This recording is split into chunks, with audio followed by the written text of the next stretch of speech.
Une vidéo pour expliquer comment formuler des vœux sur Parcoursup. Les vœux devront être motivés, c'est-à-dire qu'en quelques lignes, le lycéen expliquera ce qui motive chacun de ses vœux. Les vœux seront non classés, aucune contrainte imposée pour éviter toute autocensure.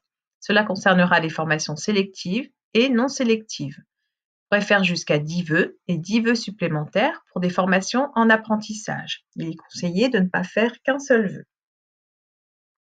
Les vœux pourront être des vœux multiples. Un vœu multiple est un regroupement de plusieurs formations similaires. Exemple du vœu BTS métier de la chimie dans 7 établissements différents. Dans le décompte total des vœux d'un élève, ces demandes comptent pour un vœu et 7 sous-vœux. Un vœu multiple compte pour un vœu. Chaque vœu multiple est composé de sous-vœux qui correspondent chacun à un établissement différent. Vous pouvez ainsi choisir un ou plusieurs établissements sans avoir besoin de les classer. Les vœux multiples, les formations dont le nombre de sous-vœux est limité à 10 par vœu multiple, dans la limite de 20 sous-vœux au total. Les BTS et les BUT sont regroupés par spécialité à l'échelle nationale. Les DNMAD sont regroupés par mention à l'échelle nationale et les diplômes de comptabilité de gestion regroupés à l'échelle nationale. Les classes prépa sont regroupées par voie à l'échelle nationale. Les formations dont le nombre de sous-vœux n'est pas limité concernent les IFSI, les instituts d'orthophonie, orthoptie, audioprothèse, les établissements de formation en travail social, les écoles d'ingénieurs commerce management, le réseau des sciences Po IEP, parcours spécifique PASS en Île-de-France et le concours commun des écoles vétérinaires. Pour finaliser son dossier et confirmer ses vœux, il faut compléter le dossier, confirmer chacun des vœux et puis bien confirmer avant le 8 avril, 23h59.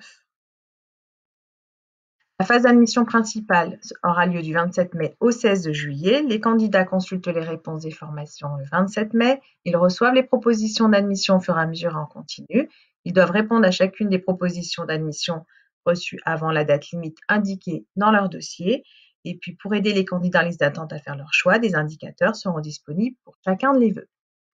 Concernant la sectorisation géographique, il n'y a pas de secteur géographique pour les formations sélectives. Concernant les formations non sélectives, ça dépendra en fait de l'adresse du domicile de vos 2 représentants légaux si les adresses sont différentes. Je vous laisse prendre connaissance de cette diapositive et mettre sur pause par rapport aux réponses des formations et aux choix possibles des candidats.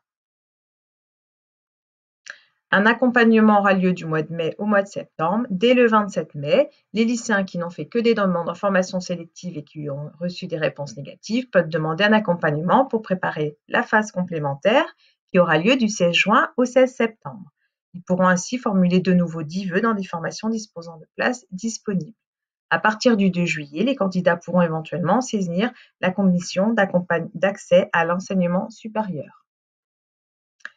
Je vous laisse prendre connaissance de l'exemple de Charlotte, élève de terminale, si vous souhaitez voir les réponses qui lui ont été faites le 27 mai et les réponses qu'elle a pu donner. Le 30 mai pour Charlotte, c'est pareil, qui reçoit une nouvelle proposition d'admission. Vous pouvez mettre sur pause. À partir du 27 mai, les propositions d'admission seront envoyées au fur et à mesure et en continu. Vous recevrez une alerte sur votre portable, sur votre messagerie personnelle, sur la messagerie de votre dossier Parcoursup. Vous pouvez également indiquer les adresses mail et téléphones portables de vos parents si vous le souhaitez. Les dossiers sont actualisés une seule fois par jour, chaque matin.